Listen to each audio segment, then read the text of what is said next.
সাদ্দাম ভাই, কি লাগবে ভাই? কিছু খাবার নিবি ভাই? কি লাগবে নাও?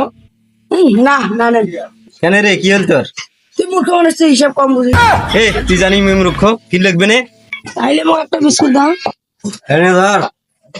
এটা কয় টাকা? এটা 10 টাকা রে। তাইলে মোক আরো একটা দি। এনে আরো একটা নে। তাইলে এখন একটা মোক সিল। আরে সিট নে। এটা 10, এটা 10, 10 10 মিলে গেলে কিন্তু 0। তাহলে তুই আমার মোটর চিপসের টাকাটা পাবি, ধর। তাইলে এটা 10, এটা 10, তাহলে 10 10 মিলে গেছে নাকি? এখন খালি মুই তোরতে চিপসের টাকা পাচ্ছ নাকি? তাহলে এই চিপসের টাকা তুই দিলু মোক। আচ্ছা ঠিক আছে, হ্যাঁ ঠিক, তাহলে ঠিক আছে, হিসাব মিলে গেছে। হিসাব ঠিক আছে না ভাই? হ্যাঁ তাহলে মুই এখন গেলি। যা।